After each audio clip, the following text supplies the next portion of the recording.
Halo guys, welcome back to my YouTube channel.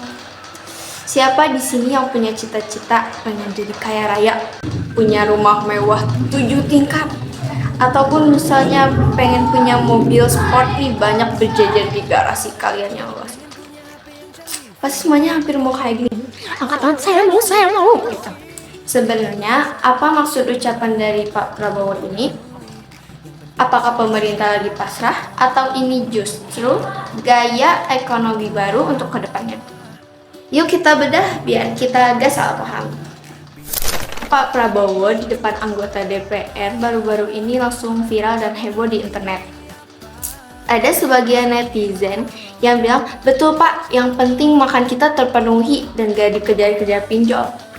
Tapi sebagian anak muda ada yang protes, loh kok kita dilarang mimpi jadi kaya sih Pak?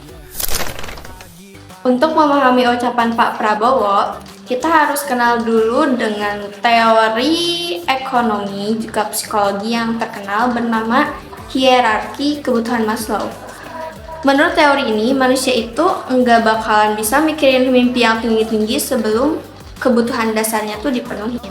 Contoh kecilnya apa ya? Kalau kita gak makan, kita gak bakalan bisa mikirin hal-hal yang kayak aku mau ini itu.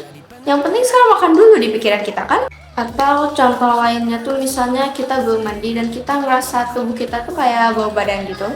Kita juga pasti gak mikirin buat jalan-jalan, misalnya aku mau ke Prancis, aku mau ke Australia. Tapi kita bakal mikirin dulu nih, aduh aku harus mandi buru-buru nih, aku harus wangi dulu nih. Itu pastikan yang di pikiran kita. Jadi ya kayak gitu. Jadi maksud Pak Prabowo itu bukan melarang semua rakyatnya jadi kaya, tapi beliau lagi menyoroti realita bahwa saat ini tugas yang paling mendesak di negara kita adalah membereskan kebutuhan level paling bawah dulu.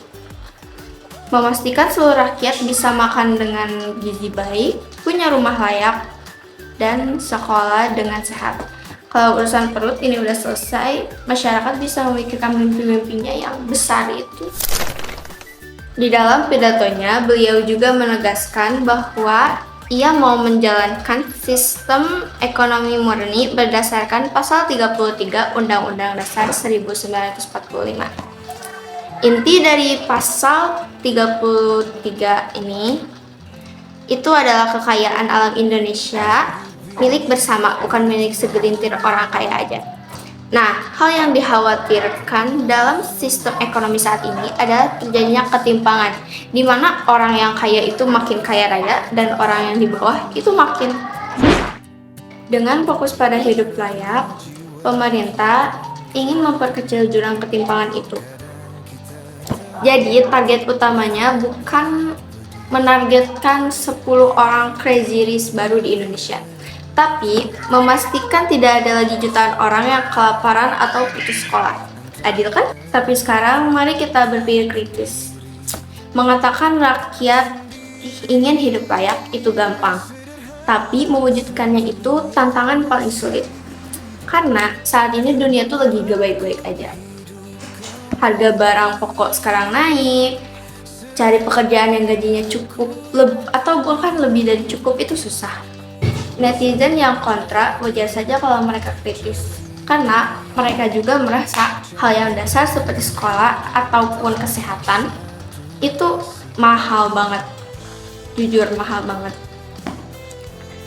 Jadi ya mereka pun bermimpi pun kayak secukupnya aja gitu, karena sistemnya yang sangat berat itu. Jadi kesimpulannya, kita sebagai generasi muda tetap berhak dan boleh memiliki mimpi yang sangat tinggi. Jangan pernah batasi mimpi itu.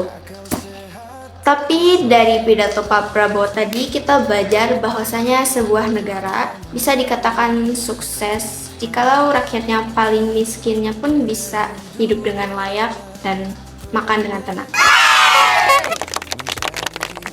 Nah, gimana menurut pandangan kalian tentang ini?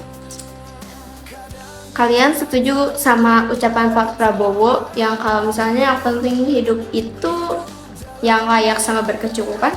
Atau kalian tipe yang ngegas ngejar mimpi sampai jadi miliarder? Tulis argumen kalian di kolom komentar.